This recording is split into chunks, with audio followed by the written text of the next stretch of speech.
Have you ever wondered what life was like for Christian nuns under the vast Ottoman Empire? The answer is far more complex and surprising than you might think. Forget the simple stories you've heard. Today, we're uncovering the real, documented history of how these religious communities navigated a world that was constantly changing around them. The Ottoman Empire wasn't a monolith. It governed its diverse peoples through a unique structure called the millet system.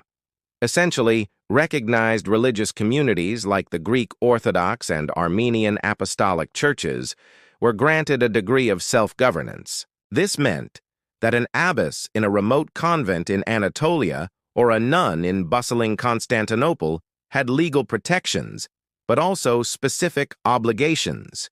They were considered dhimmi, or protected non-Muslims. This status granted them the right to practice their faith, own property, and run their convents. In exchange, they paid a special tax, the jizya. It wasn't always an easy existence, but it was a legally defined one.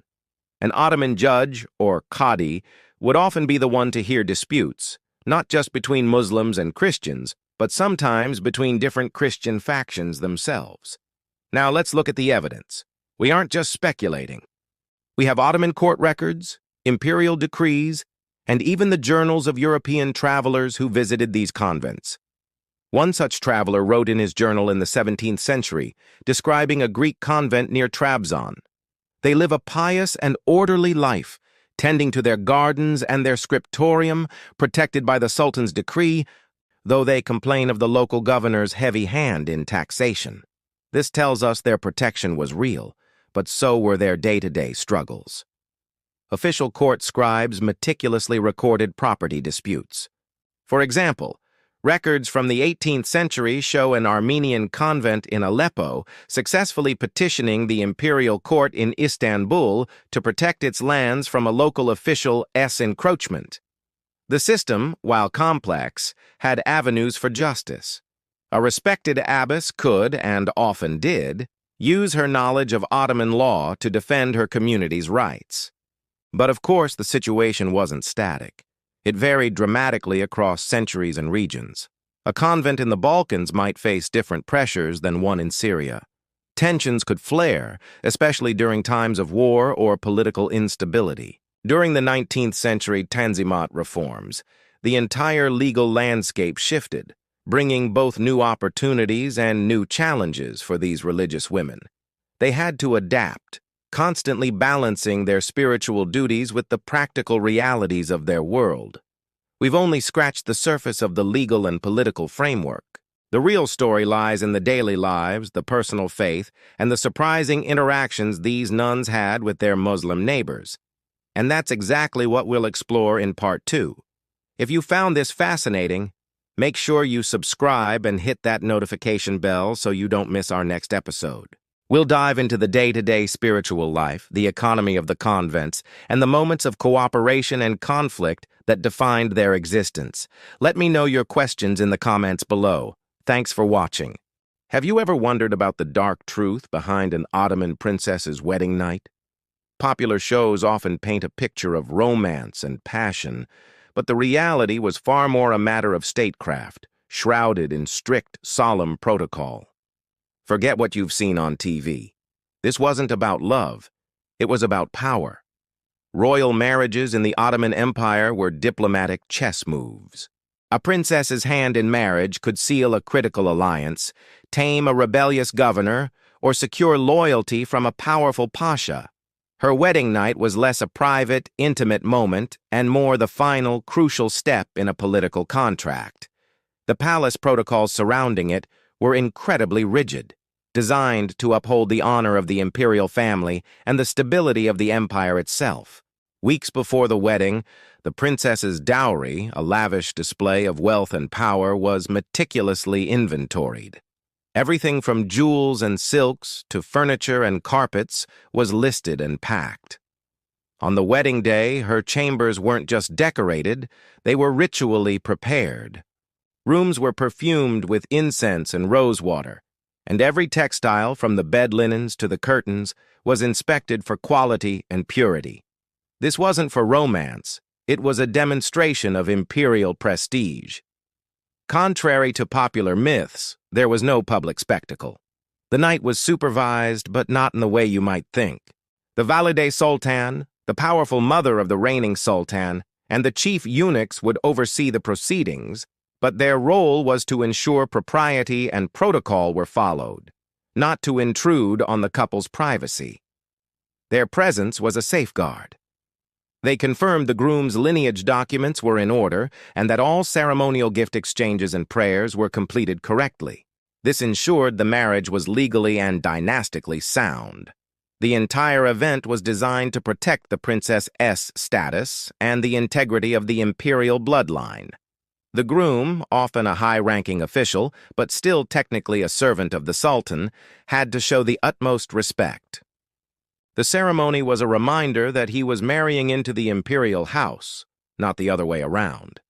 Every action was symbolic, reinforcing the political hierarchy. So, the dark truth isn't about some salacious secret. It's about the cold, calculated reality of empire building. The wedding night of an Ottoman princess was a somber, formal affair, governed by tradition and politics. It was the ultimate expression of duty, where a princess's personal feelings were secondary to the grand strategy of the Ottoman state. It was a union of power, not hearts. Thanks for watching. If you found this glimpse into history interesting, don't forget to like this video and subscribe for more untold stories. See you next time. Ever wondered what happened after an Ottoman princess said, "I do"? Forget the fairy tales. For these royal women, marriage wasn't the happy ending. It was the beginning of a life sentence in a gilded cage, a political game where they were the ultimate pawn. Born into the heart of the empire, an Ottoman princess's life was never her own. Her marriage was a state affair, a powerful tool wielded by her father, the sultan. A princess could be married off to a powerful vizier to secure his loyalty, or to a distant provincial governor to bring a restless region under imperial control. These unions were strategic alliances, designed to strengthen the empire's grip. The bride was a symbol of the sultan's authority, a living, breathing extension of his power sent out to the farthest corners of his realm. But this came at a tremendous cost.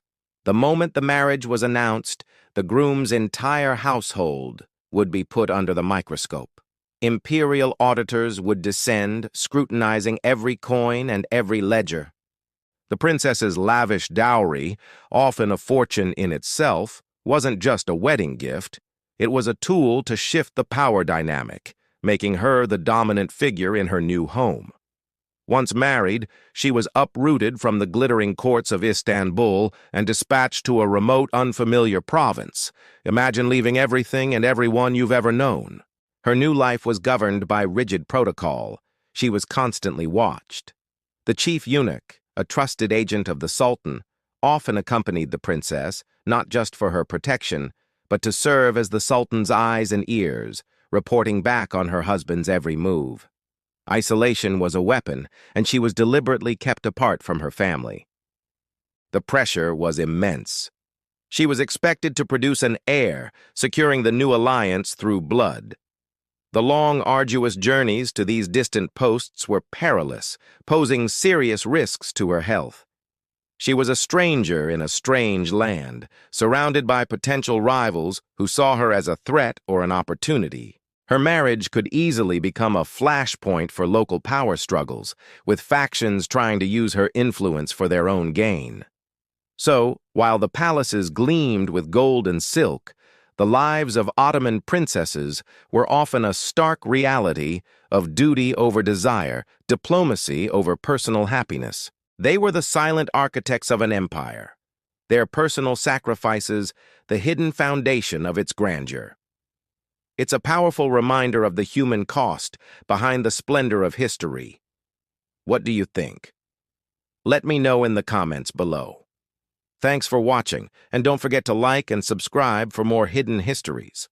Have you ever wondered what really happened behind the gilded doors of an Ottoman palace on a royal wedding night? It's a world shrouded in mystery, far from the sensational stories you might have heard. Let's peel back the layers of silk and uncover the truth about these magnificent ceremonies.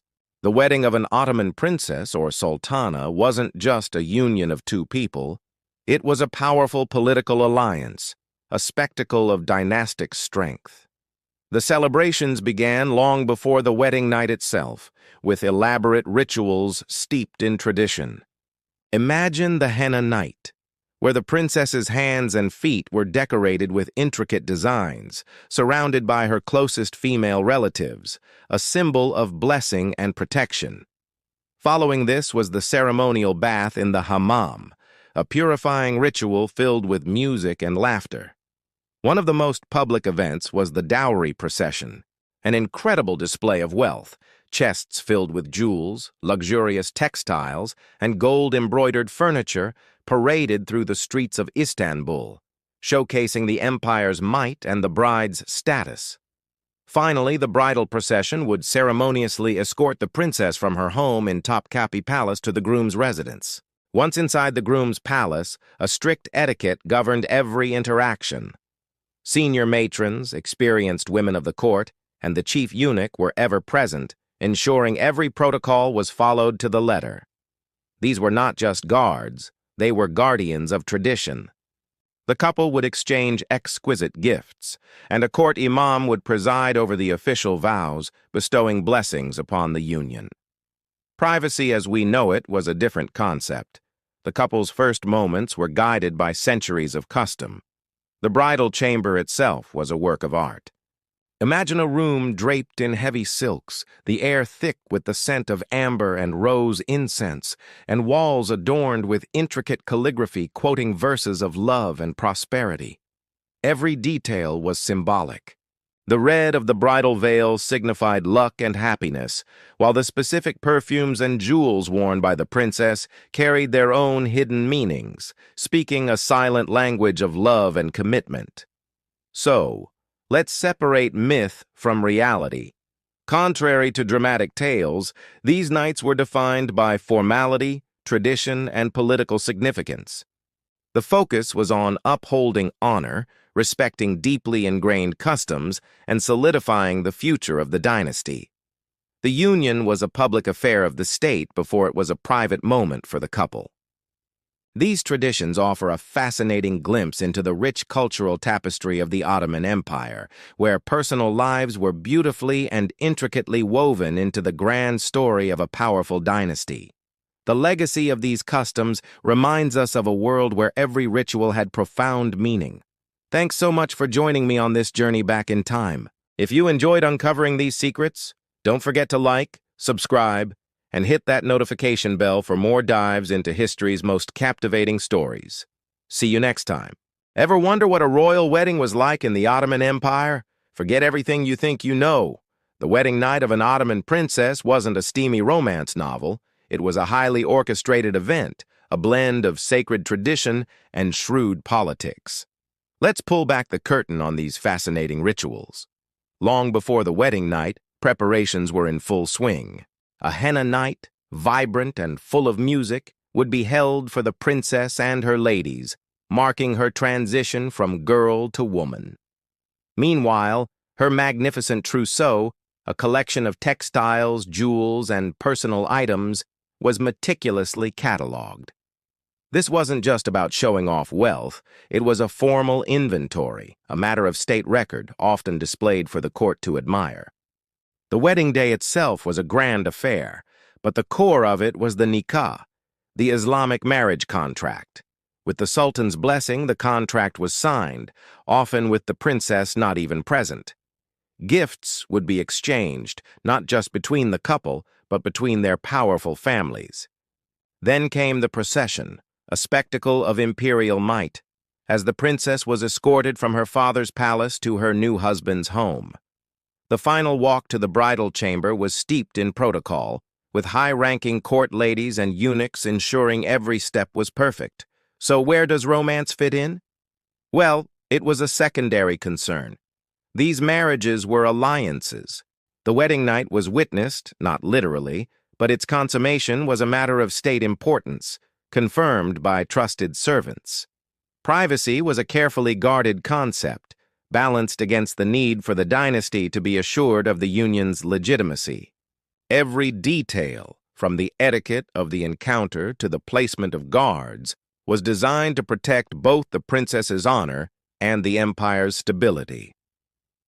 The following morning, the rituals continued.